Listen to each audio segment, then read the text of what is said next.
Good morning, guys. Do you see me? Do you hear me? Let's check the sound and the video first, and just to make sure that everything is all right before we actually start. I'm going to wait for a couple of moments for any feedback. Oh, great. Thank you, Anna. Okay, then we are ready to start. So, thank you very much, first of all, that you decided to be with me today, this wonderful Sunday morning, that you decided to dedicate some time to your professional development instead of doing something a bit more pleasant. And my presentation is called Continuous Professional Development, Choices and Opportunities. But what I actually would like to give to you today is a kind of a roadmap to your professional development, so that after watching this webinar, you have a clear understanding of what you can do, what you want to do, and which steps do you need to take to make it reality. All right, so in the olden days, let's say 30 years ago, it looks like that. Yes, a teacher's career might have looked like that. Teacher's path might have started with a state educational organization or a private school. So you choose either to study at pedagogical institute or at a faculty for foreign languages, and then you choose between state, school, or university. Yeah, that was it. Yeah, the choice was pretty straightforward. But those days are gone, and now your professional pathway may look like that. So the choices that we have to make are numerous, to say the least. And you need to decide first where to study: pedagogy, languages, international relationship, translation, philology, intercultural communication, all somehow language related. And where to start your career: state school, private school, university, freelance, which teacher qualification to choose, what certificates to gain, which conferences to visit, and how invest into your CPD wisely, how to do it if you're in low budget. Yeah? And these questions, they're all choices that you have to make, and these are endless. So we're going to talk about this exactly, and hopefully I may help you a bit with the hard choices. So take a look at this pie chart. This is, in my opinion, how your professional, the components of your profession. Yeah? So you might have a lot of experience, but if somebody teaches for 20 years using, I don't know, Murphy or Vereshchagina, I don't believe that it makes them a good teacher. And the same with charisma. Yeah, so can we really define charisma? Can we really understand what it is? Can we learn to be charismatic? Well, some people say yes, but I don't know. I rather don't think it's a serious thing. Yeah? So charisma and experience are responsible for a part of your success as a teacher. But if you look closer at qualifications and your expertise, and most of all your knowledge of language, in our case in the English language, so they make up for 75% of your professional success. Yeah? So these things are much more important, and these things you can learn. And my presentation will be divided into two parts. We're going to first talk about what you can do with your qualification and your expertise. And after that, this is the second half, we're going to talk about your language, how to improve it, and how to show evidence of your successful language acquisition, of your knowledge of language. So bear that in mind. Yeah. So yes, charisma and experience are important, but they are not as important as your professional knowledge of your language and your qualifications and expertise. So, teacher qualifications. Every certificate, training, or webinar is a brick in your own building of professional excellence. This is what I believe is true. And we can build a huge house of many, many, many different certificates and webinars and trainings that we visit. Or some teachers can say, okay, I graduated from whatever university, and this is the end of my learning. Yeah, I've learned enough, now I want to teach. But also the question is, what kind of certificates and training are you building, the building blocks of your building, and how effective they are in helping you to build a career you want to have. And here there is, well, I wouldn't call it hierarchy, but these are the most frequent options of what you can do, starting from the top, from the highest, CELTA, and then working down from CELTA to TKT to mentoring and peer assessment. We're going to talk a bit about your niche, your professional conferences and training, and I'm going to talk a bit about CPD on low budget. So we're going to process from the top, yeah, if you look at the spiral, we're going to process from the top, and we're going to go down and down and down and down, and start with big things and finish with like smaller things that you can do, so that you have a bigger picture of the whole professional development and the development of your expertise. Let's start with what Cambridge offers us.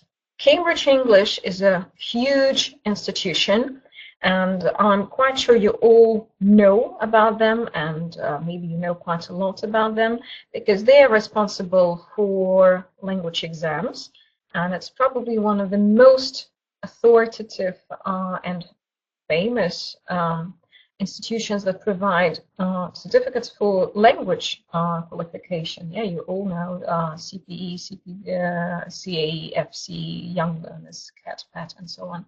We're going to talk about English exams a bit later, but they also developed a quite sophisticated framework of teacher development.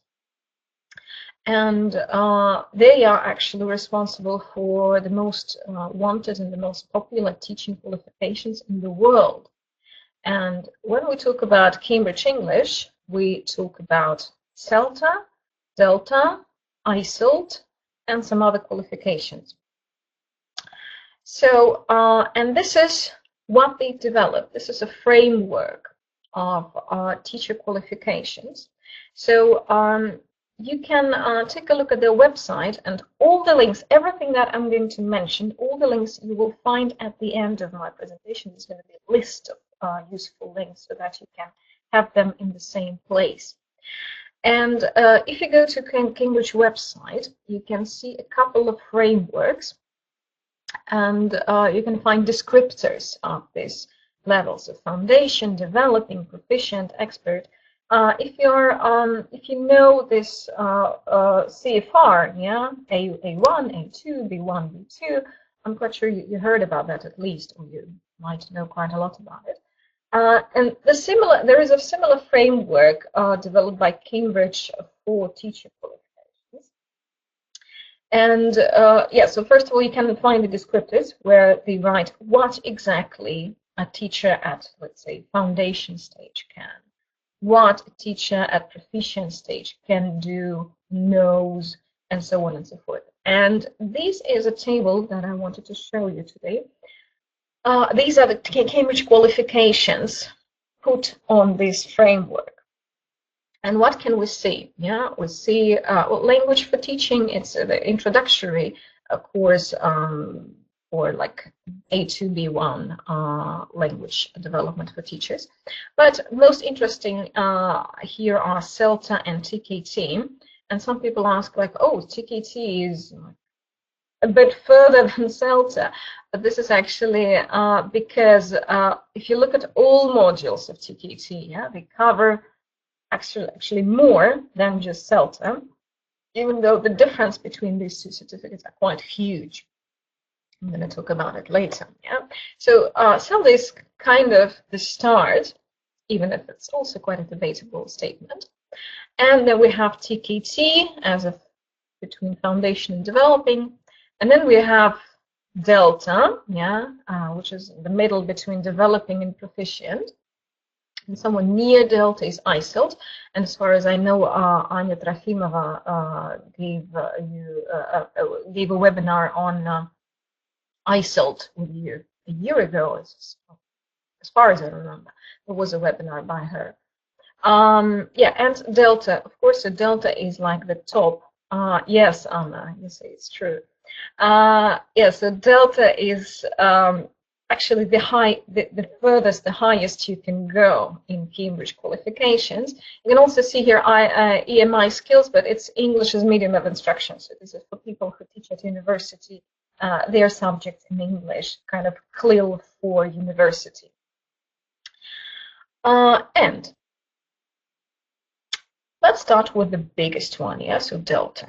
Sky is the limit, and also known as blood, sweat, and tears. This is my own naming, but this is how I see it. So Delta, what is it all about? Delta is 3 modules, and you can take them in any order, and you can take them online, fully online, you can take them blended or face-to-face full-time. The first module is about theory.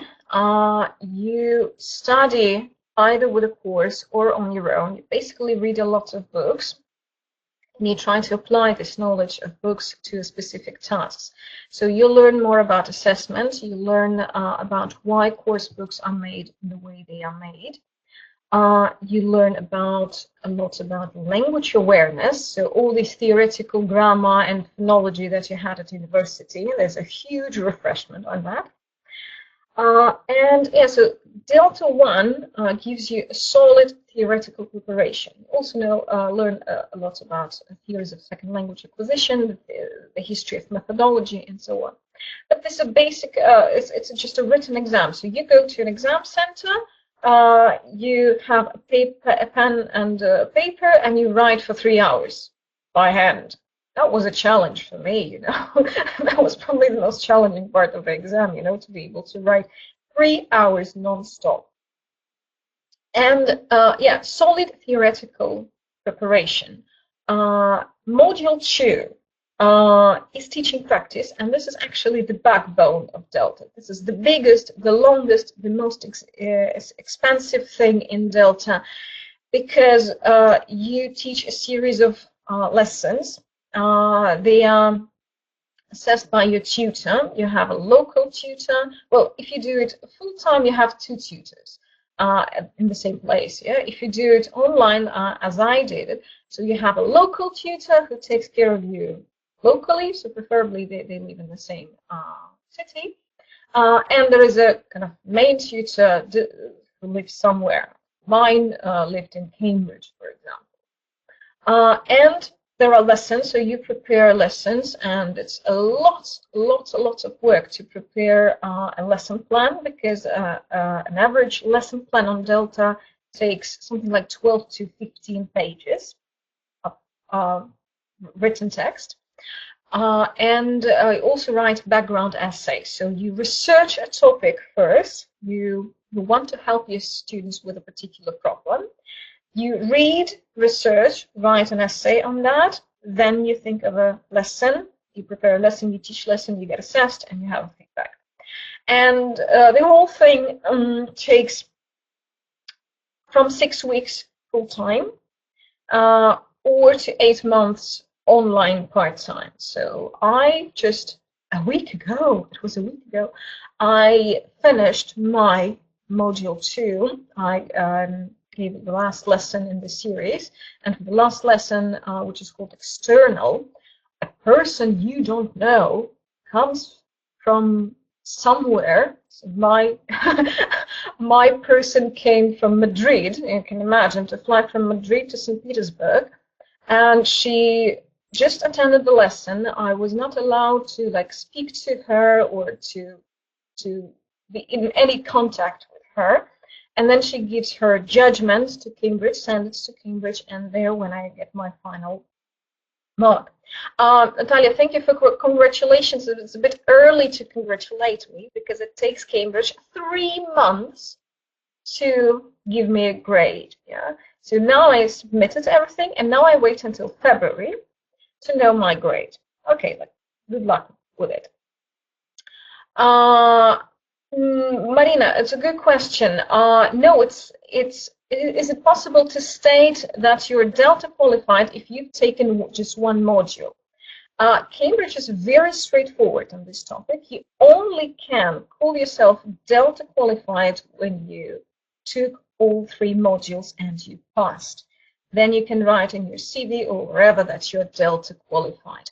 Otherwise, you would just like Delta 1 and 2 or Delta in progress, like I write it everywhere, like Delta and then in brackets in progress, yeah, Delta in progress. Because I've taken the first one and the second one, and now I'm going to take the third one, yeah, so it's still some way to go. Yeah, and the third module that's what I'm going to take, it's an opportunity to specialize. For example, you can specialize in exams, in business, in one-to-one, in academic English. It's English for specific purposes and so on. So you choose what is suitable for you. Or ELT management is also an option.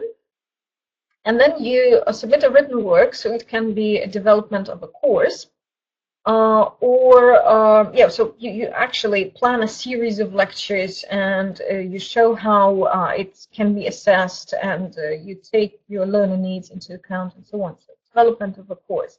You don't need to go anywhere there, so you work usually with your tutor by distance, and you just basically stay at home, read books, and write. And yeah, so Delta is for experienced teachers only, I would say. So formally, many centers ask you for 2 years post-CELTA and 600 teaching hours at least. We're going to talk about particular criteria, like is it necessary to take CELTA before Delta and so on, just in a moment. And what is it all for? Yeah? If you strive for a role of academic director, if you want to become a teacher trainer, just want to become an expert teacher.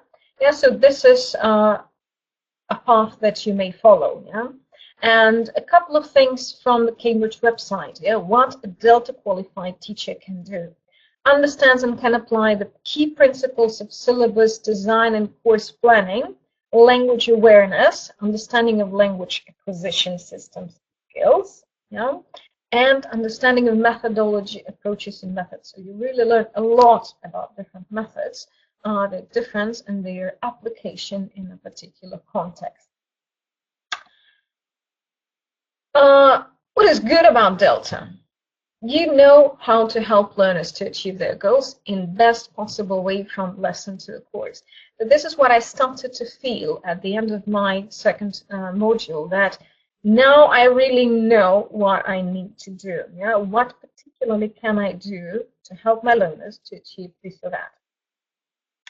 And you start to really deeply understand why you do this or that thing in the classroom and how these things are related to their learning goals. Yeah, so it really gives you a deeper understanding of what exactly you do. And you're confident in most teaching situations. And well, it's nice to think of yourself as one of the top qualified teachers in the world, yeah, because Delta is something really serious. The bad thing about Delta is that it's expensive.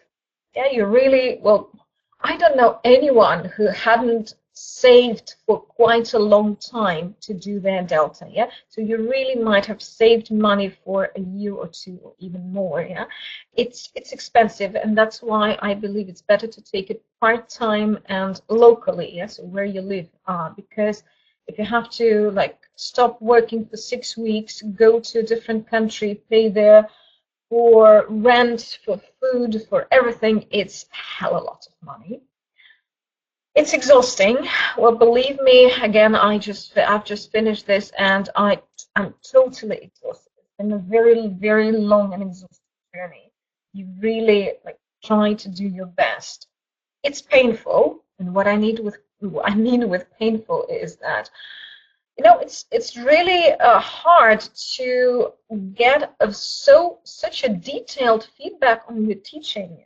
Imagine after each lesson you receive a report from like 5 to 7 pages from your tutor, and there are 47 criteria you need to meet, yeah, and your tutor comments on every criteria, on every aspect of your teaching. It can be quite painful, you know. It's you know, a very sobering experience, you know, like every move, every snippet of your lesson is watched and is assessed. And yes, on the downside, it's sometimes quite vague and unrealistic because there are so many criteria. And I had a couple of situations when I had to choose which criteria I would like to meet, because it was impossible to meet both of them. Yeah. So you look at this and you say, well, it's impossible. So either I sacrifice this or I sacrifice that. And there are a couple of things where you really have to tick the boxes. Yeah. So, for example, you know that there is a criteria on the working on emergent language in your lesson. Not every lesson has good samples of good emerging language that you work on, that you can correct, expand, and so on. But you must finish a lesson with some board work with emergent language and talk to students to do that. And you have 60 minutes of your lesson, and sometimes you either sacrifice the lesson aim, so just make sure that your students achieve their goals, or you sacrifice the criteria of emergent language because you can't do both. Yeah. So these things can be quite upsetting, but come on, it's a certificate, it's an exam, and it's a lot of explicit criteria, and you have to meet them. This is it about Delta. Let's move on to CELTA. The good name of CELTA. Teaching at international standard. This is really what is CELTA for. You learn to teach at international standard, and you know how it's done worldwide, and you can do that, how it's done worldwide.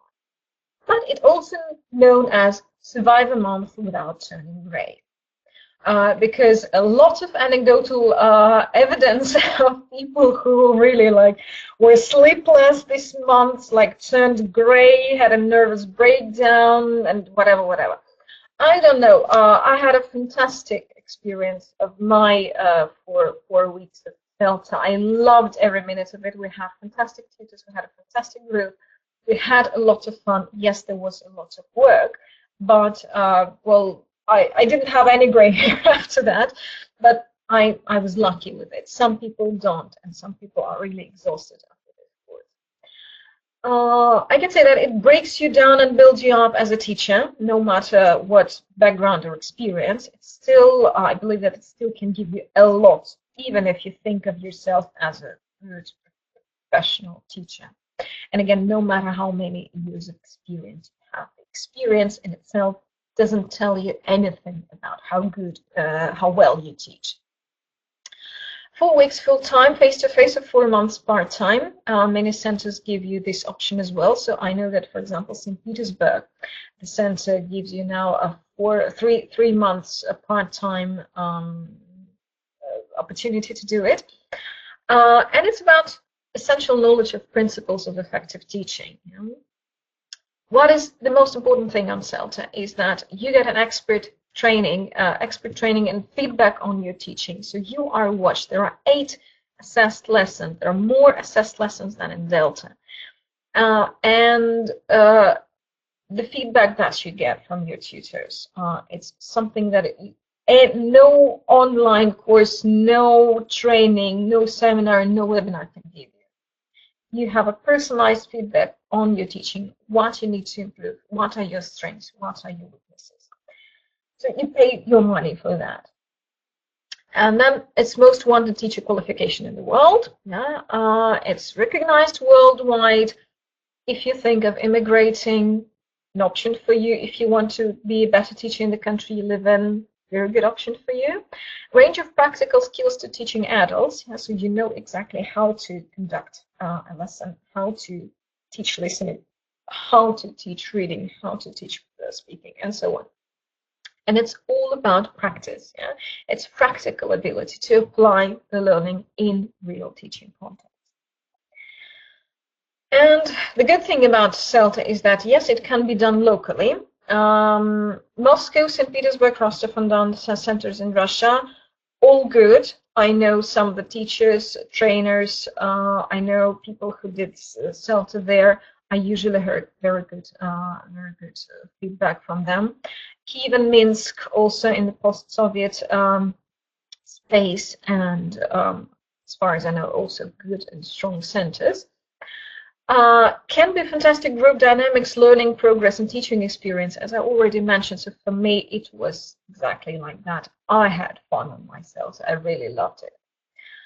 And you see your progress. Your teaching improves from lesson to lesson to lesson. And after this month, you realize, like, oh, gosh, wow. A month ago, I taught like this, and now I can do this. Fantastic. So very, very quick progress, and you feel it. The downside, expensive, again, exhausting, again, some people with gray hair. No incentives for working at state educational institutions. I know lots of people who work at state universities or even state schools who did CELTA, but, well, the government doesn't kind of accept it, doesn't recognize it. Yeah, so it's kind of, okay, you did CELTA, okay, good for you, and this is it basically. Yeah, so if you want to, or if you already work at state schools or state universities, it might not be that much important for you. Yeah, but if you want to work in private institutions, if you want to go freelance, if you want to advertise yourself, this is a very good thing.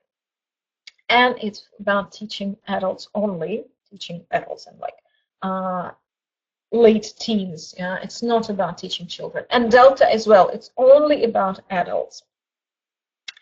So a couple of frequently asked questions and urban legends, as I call them, what people usually ask about CELTA. I'm a qualified teacher. I have 20 years of experience.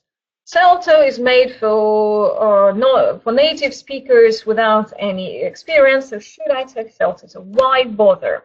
My answer is yes.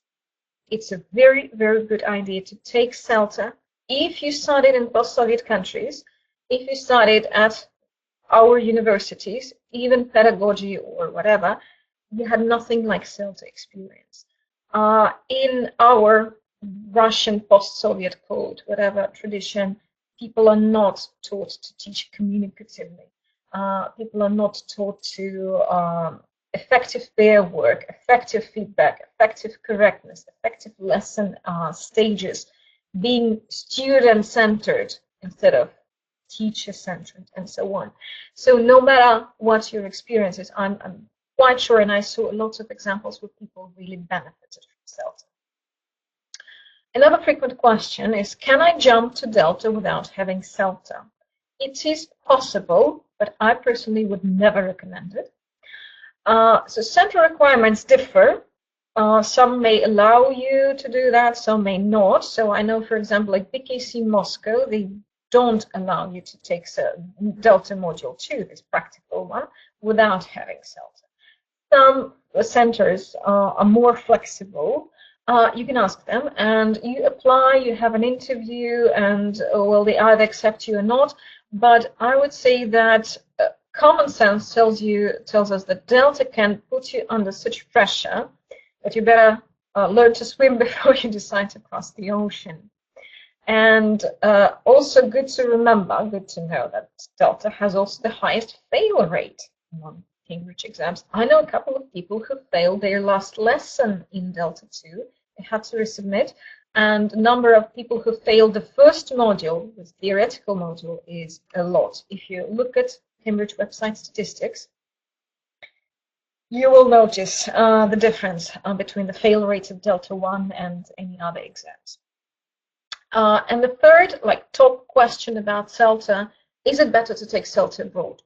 My answer is no, unless you plan to immigrate to that country.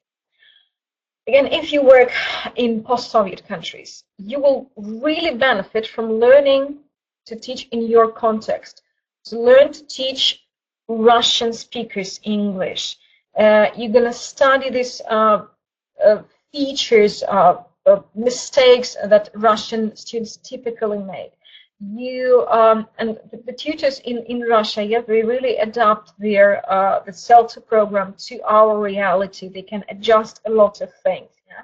If you go to study CELTA abroad, I don't know, in the UK or whatever, you will have a mixed nationality class, and believe me, it's a huge challenge to handle it when all people have different L1, like first language.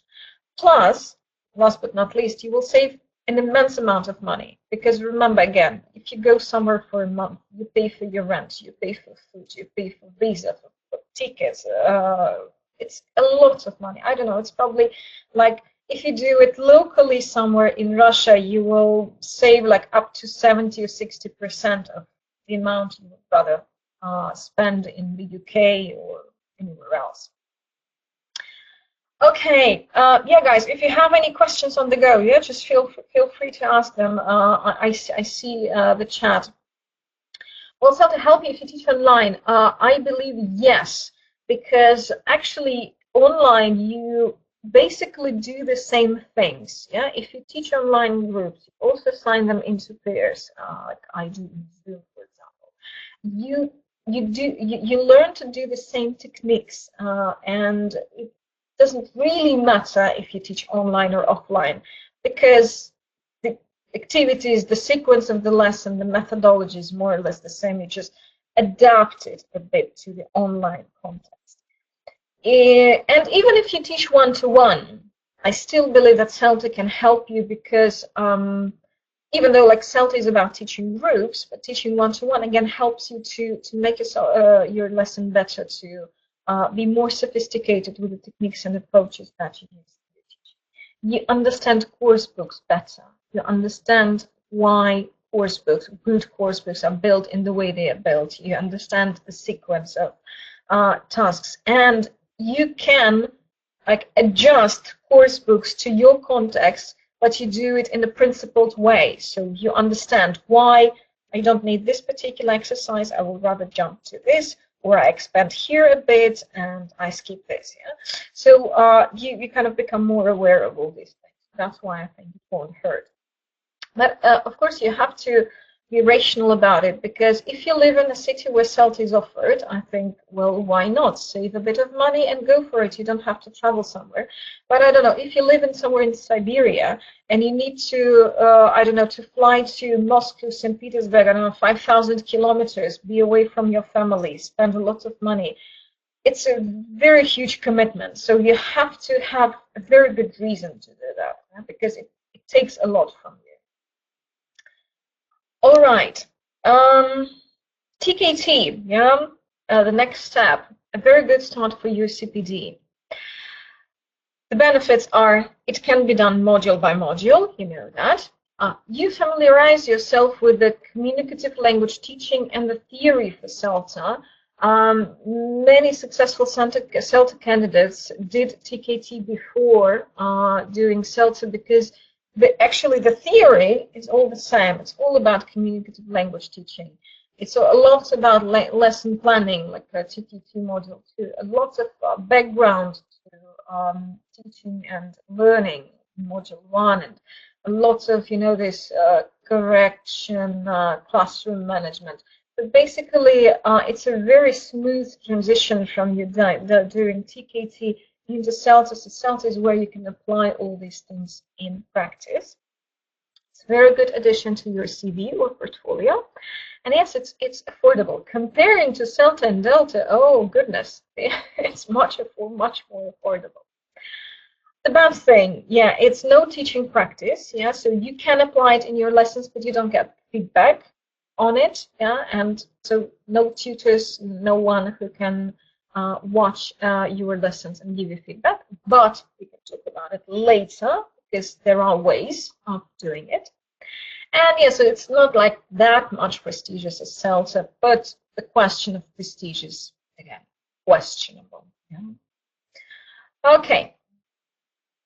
Now let's talk a bit more about mentoring and peer assessment. What are your options if CELTA and Delta are not options for you, not an alternative for you?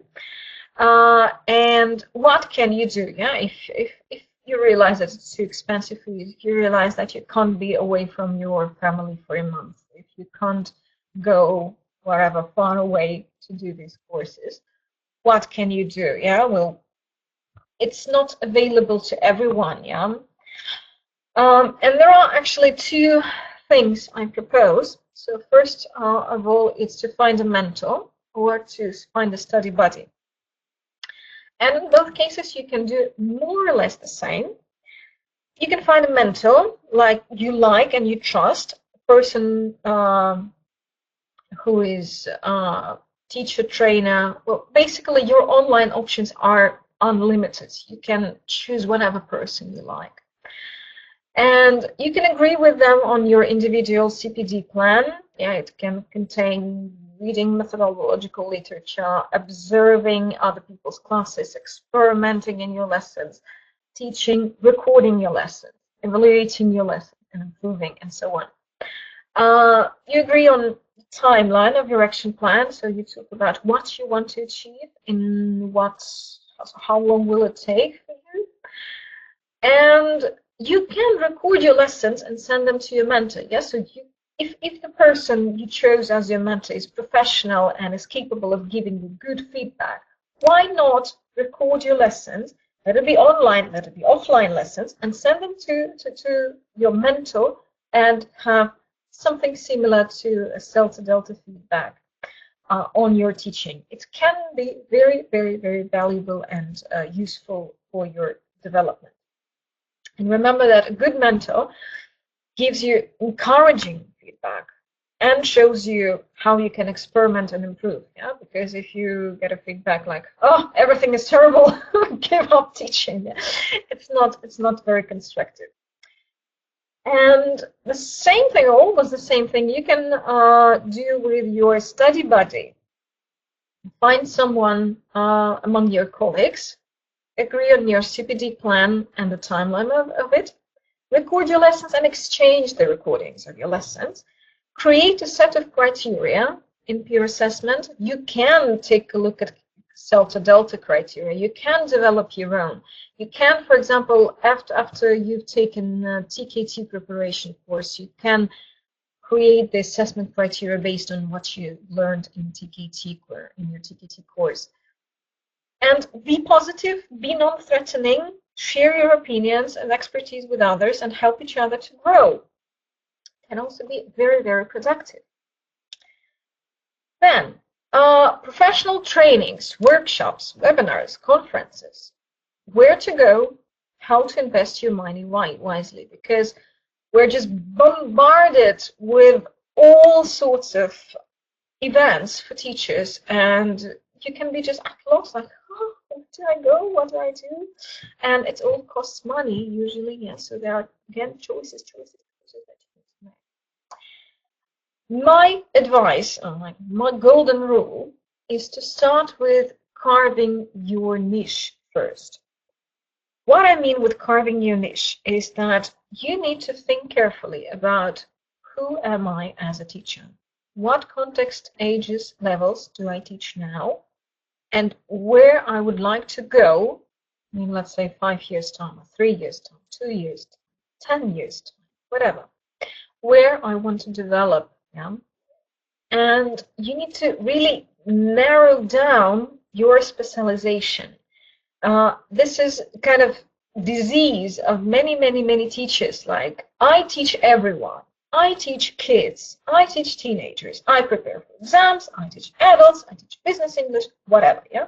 So when I see the kind of advertisement, yeah, I rather think that it's either novice teacher who just started and just takes any clients that come to them, or it's just badly qualified teacher, because usually when you start doing one thing and you're good at it, you know that the word of mouth will spread the news and you will have the same clients as those you were successful with. Yeah? So if you look at established teachers, the teacher trainers, they all have their specialization. I don't know, Elena Peresada, who organizes the trendy English. Gamification, yeah, when I think about Elena Peresada, I think about gamification. She's a guru of gamification. I don't think that anyone in Russia does it better than her. I don't know, Marina Kladova, teacherpreneurship, how to think about your job as a business project, how to, I don't know, create different projects to increase your income, how to cooperate with other teachers, whatever. This is her, you know. And now other people, you know, that they prepare for, I don't know, American exams, that like TOEFL, SAT, GMAT, whatever, yeah, it's business. Other people are all about business, English, and so on. And if you look at them, they don't teach every level, age, and exam. They teach very specific things, and I believe that this is a good strategy, and you have to think about it. Where's your niche? What exactly you want to do? And when you answer these questions, think what you need to add to your portfolio, search for it, sign up for a course, training, a seminar, and go for it. Yeah? And if it doesn't fit your strategy, your CPD plan, just avoid. Yeah? Don't spend your money on that. I don't know.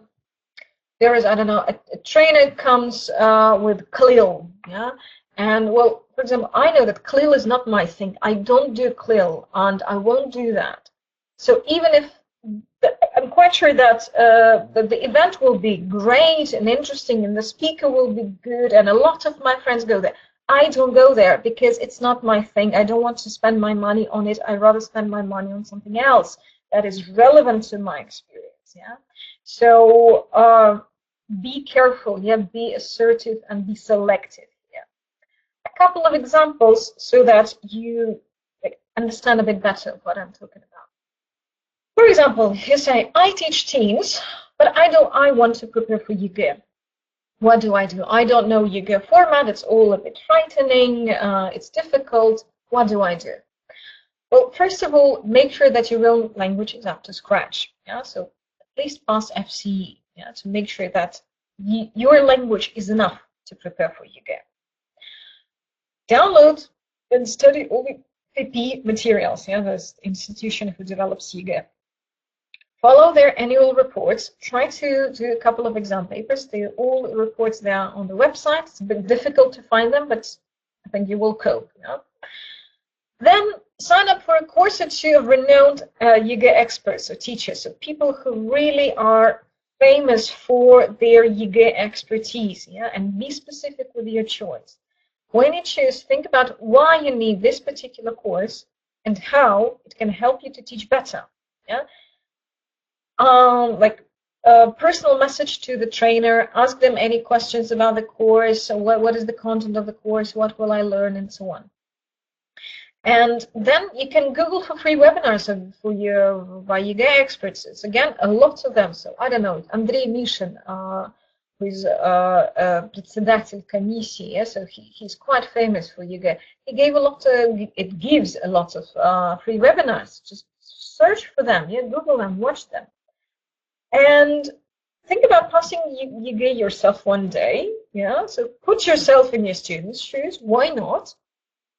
And make sure that you update your knowledge regularly and make sure that you're in the know about the latest changes. Yeah, so that can be a path of like you turning from teaching teens to a great teacher who prepares ЕГЭ well. One more example. I'm tired of teaching teens on lower levels. I want to teach adults. I want to teach higher levels.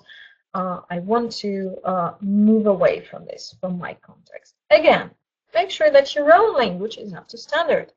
Think about passing FC or CE. Think about, again, exactly what do you want to teach? Do you want to teach general English? English for, I don't know, travel, or business English, or English for specific purposes? Optionally, if you want to be a really good expert in this, you can take a specific exam. Yeah, so for example, there is a Cambridge exam on business English, yeah, called BEC. Yeah? So if you want to specialize in business English, it's a good idea to take this exam.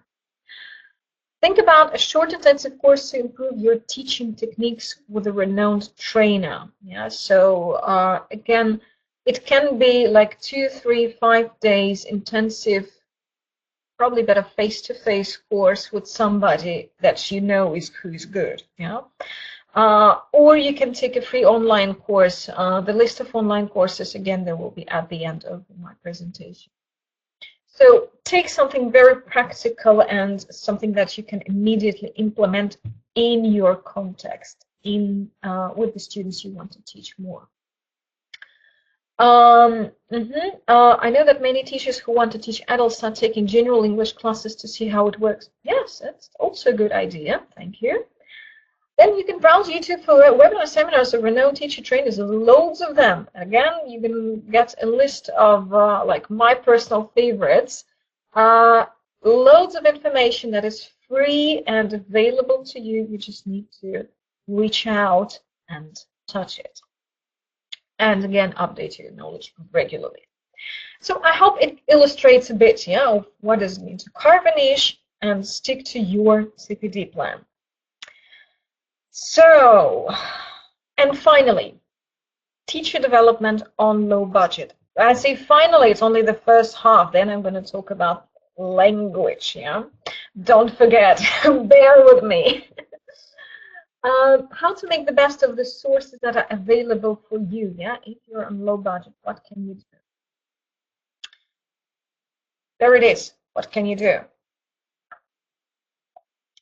Well, first of all, free webinars of big publishers for teachers with materials, webinars, lessons, plans, etc.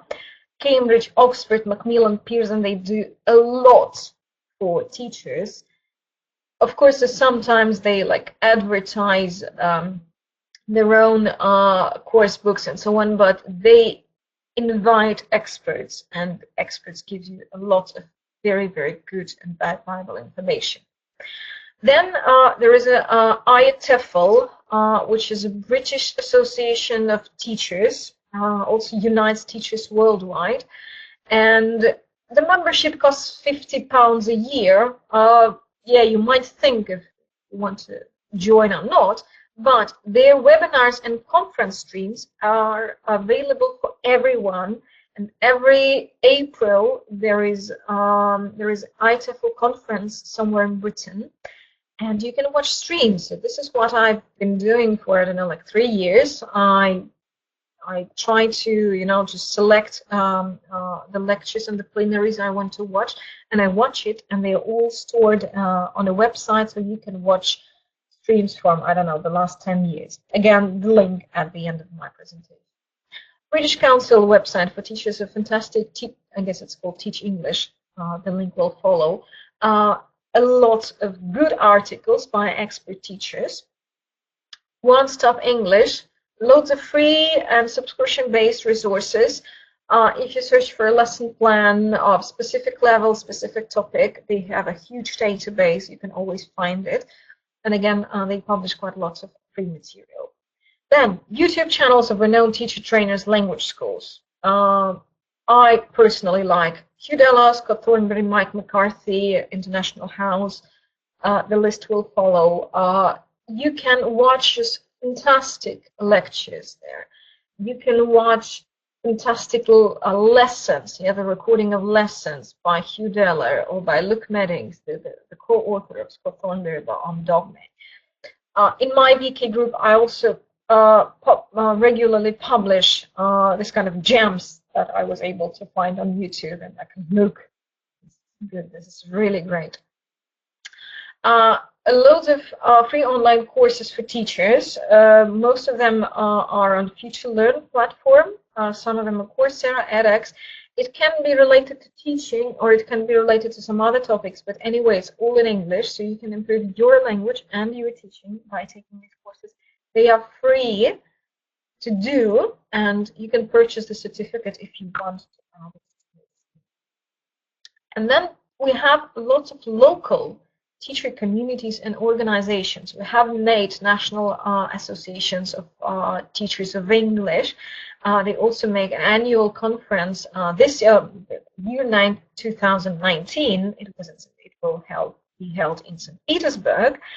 And you know, like, the cost for registration is 100 rubles for members and 300 rubles for non-members. Come on, for 300 rubles, you will get like 4 days of fantastic seminars, workshops, and everything. So why miss it? Yeah? And Melta, Moscow organization of the same kind. Don Elta, the Rostov organization.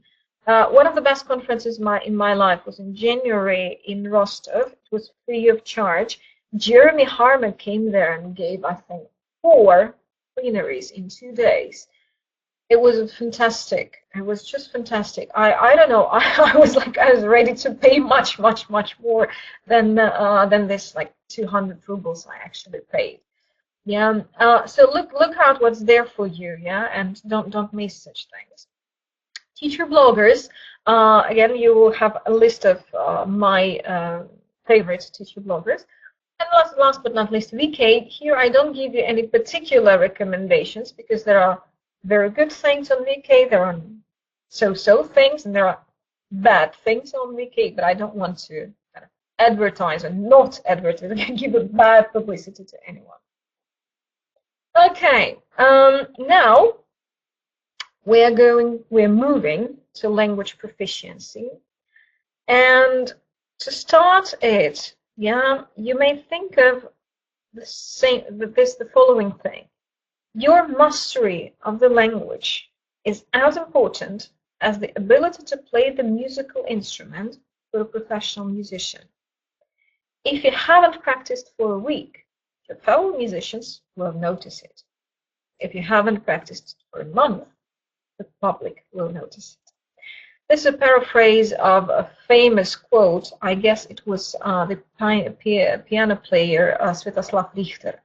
So he said about, he was asked about, well, do you still, like, you are one of the best pianists of the world, so do you still practice?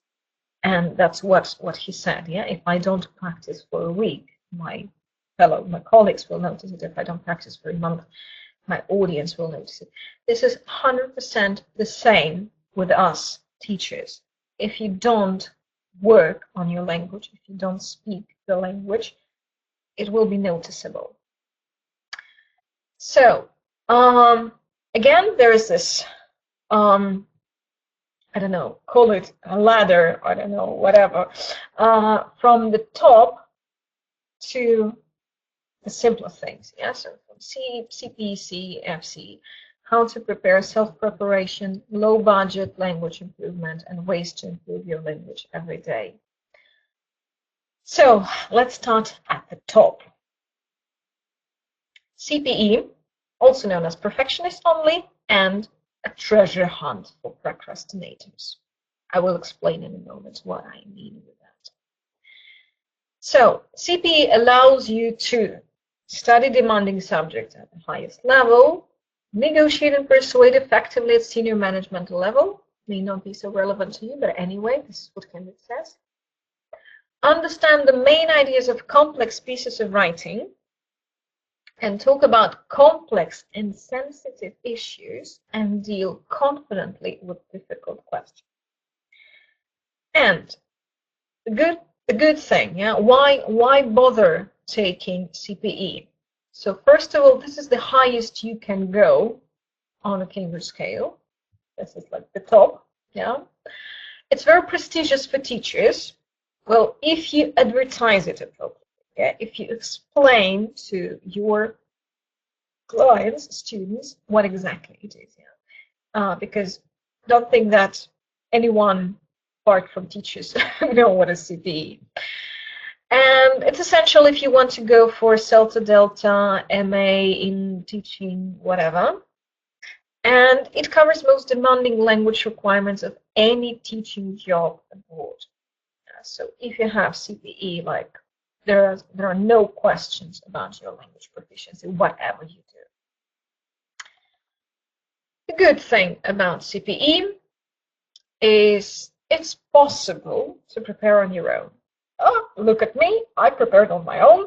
The first time I passed with B, I was quite happy with it.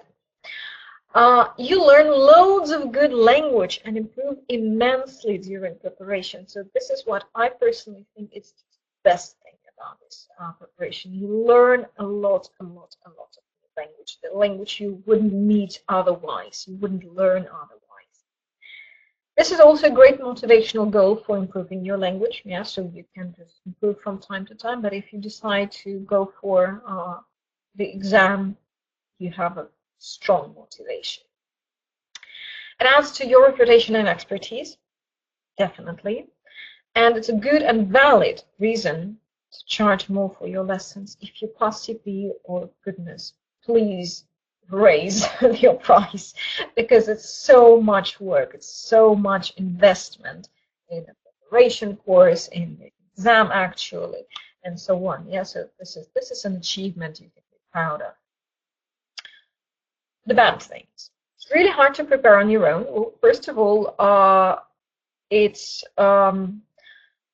I call it treasure hunt for procrastinators. Yeah, so you promised yourself that you will prepare on your own, and you start and you stop, and then you start again, and then you stop, and then you always think that you're not ready yet, and maybe next year. So I know people who are like dreaming about CPE for 5 years, 10 years, and so on. And most people need a preparation course or to consult someone on exam strategies and assessment criteria, because you need to know about it, and it can be quite hard for you to like understand it. Yeah, this quite specific language of Cambridge criteria. So understand what exactly is asked of you here.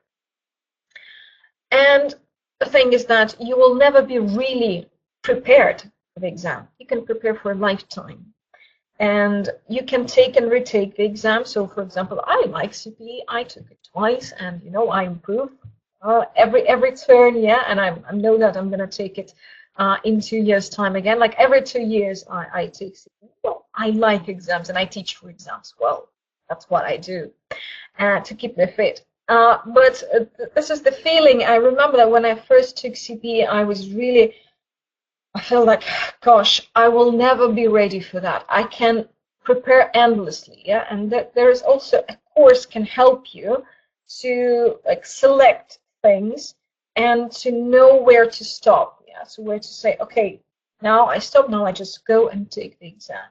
Yeah. With the recording of the webinar, you can get you will get a folder reference folder with one file, which is called, I guess, CPE preparation plan something. This is a preparation plan I developed for myself a couple of years ago when I took CPE for the first time. This is an example of how you can prepare on your own and what can you do and how it can help you to not to stop, not to procrastinate. Okay, CAE. Solid evidence of solid knowledge, very, very good exam, also known as I'll start my preparation tomorrow. Because when you talk to teachers, say, oh yeah, you know, yes, I want to take CE, I've already, you know, started, I opened the book or I bought a book, I will start tomorrow. Yes, heard that, been there, done that.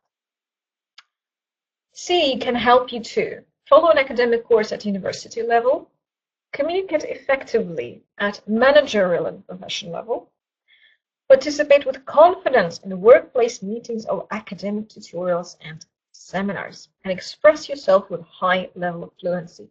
Actually, Cambridge is a bit unhappy because of the popularity of IELTS, because IELTS is like exam #1 in academic English, and they try to advertise CAE as an alternative for IELTS, because IELTS expires in 2 years. Cambridge exams never expire. Yeah, so if you pass the exam, this is your achievement for a lifetime. You can always be proud of that, and you can boast it, and you can put it on your wall and so on. And so that's why they really, especially after 2015, they've made it a bit more academic than it was before. What it gives you, a valid and authoritative evidence of your language proficiency, essential if you want to advertise yourself as an English teaching professional. Yeah, so CA is a serious thing to show that, look, the most authoritative body of the world, the Cambridge University Exams Department, gave me this as evidence that I really know English. I'm really a professional in English. There's an entry requirement for CELTA, and it opened doors to work and study abroad, if you think about it. The good thing about CAE, it's possible to prepare on your own, but again, you have the same limitations. And the benefits are more or less the same as for CPE. You learn loads of language, it's a good motivational goal, adds to your reputation, and good valid reason to charge more for your lessons. Absolutely the same. And the minuses are also almost the same. Really hard to prepare on your own for many reasons. Most people need a course to give them structure, to give them a bit of discipline, to give them feedback on their speaking and writing, train them in strategies. This is also a very, very important part. You learn loads and loads of new vocabulary, because CAE is all about expanding your vocabulary. Your grammar is more or less done at this stage, yeah, but your vocabulary, it's like an ocean. Demands high-level writing tasks, so again, you might need a mentor or a tutor. Finally, FCE, good start, also known as at least something. With FCE, you can communicate effectively face-to-face, expressing opinions and presenting arguments. You can follow the news, write clear, detailed English, expressing opinions, explaining the advantages and disadvantages of different points of view.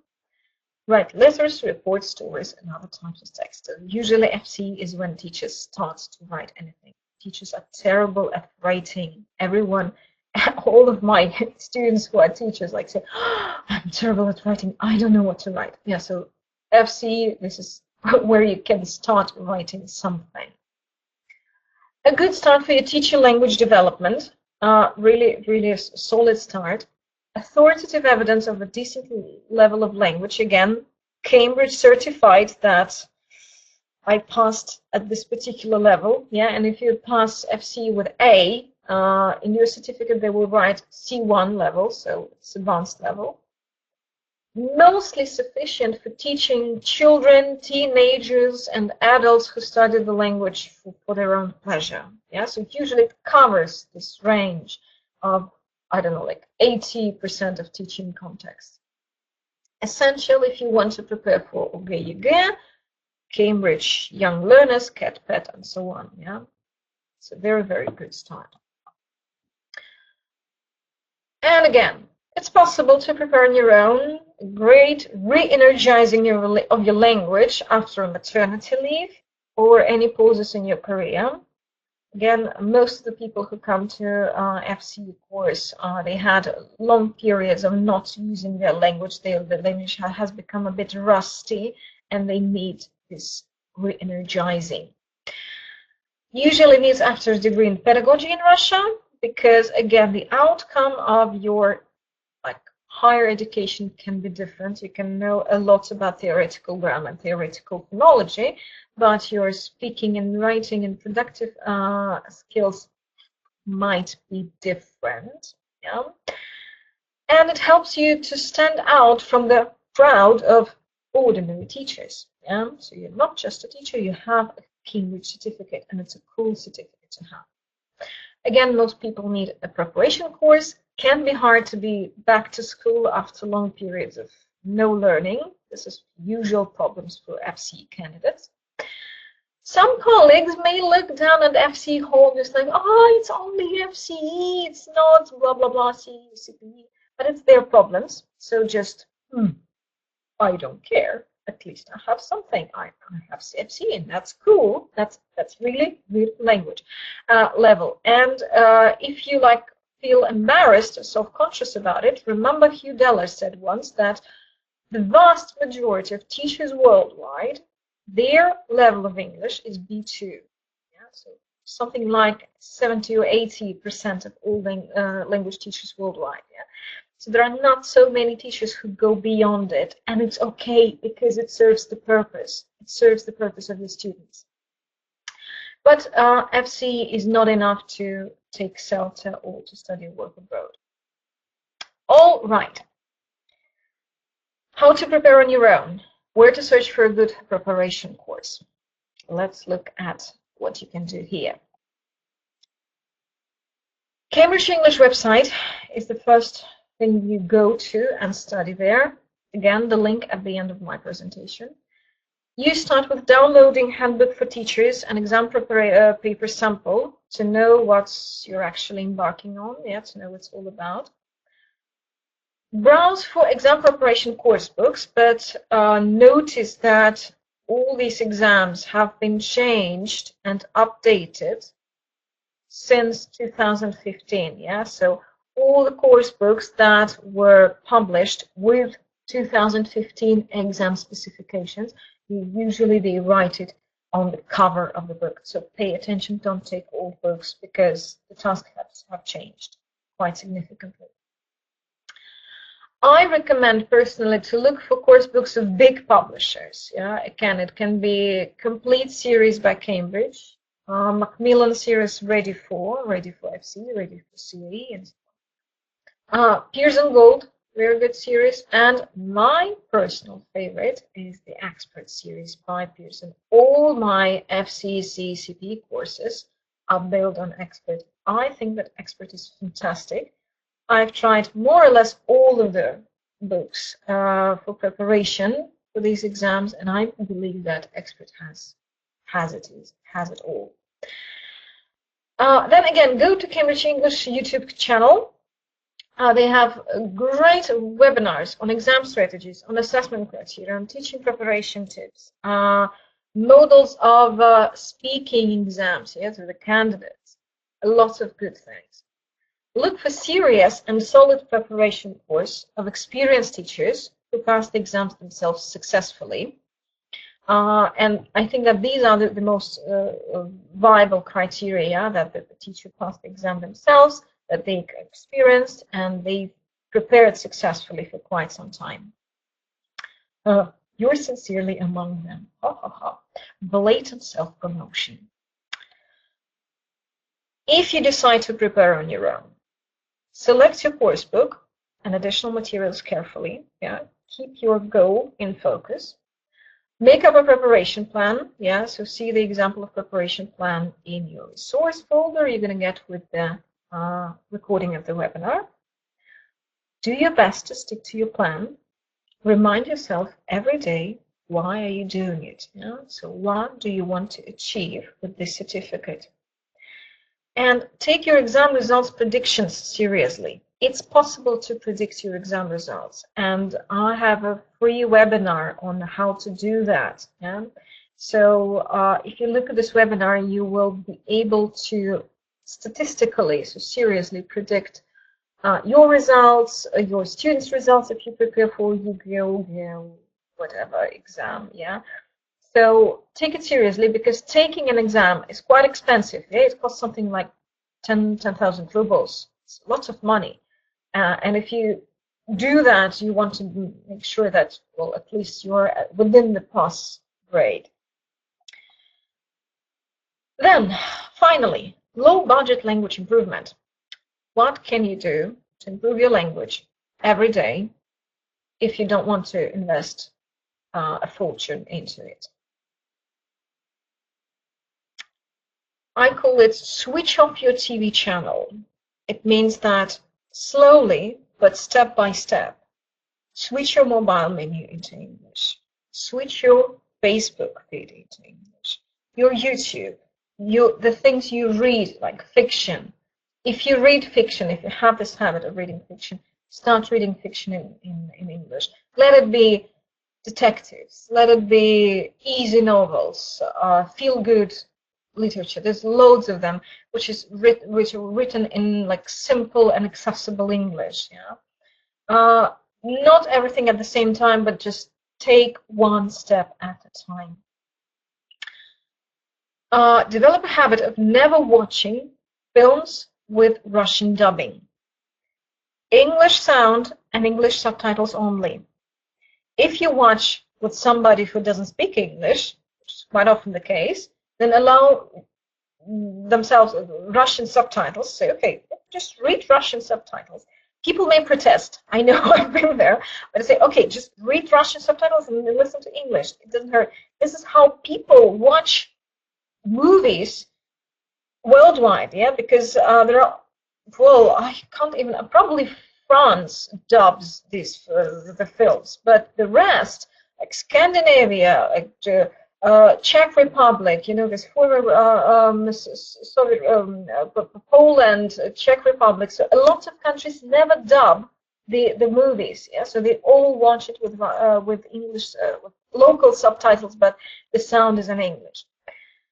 So yeah, they protest. I know they do. Yeah, but you have to be assertive.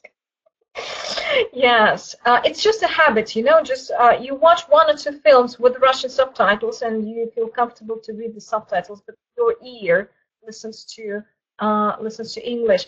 And this is the secret of Scandinavians being so fluent in English. You know, I taught in Sweden at schools. Their school curriculum is quite average. They have huge classes of English. Like they have 28 pupils in the class. They don't even divide. They do nothing special, but they never dub films. And this is how they become the most English-speaking country in the world, except for the actual English-speaking countries. And the Netherlands, the same. They don't dub their movies. A huge benefit in that.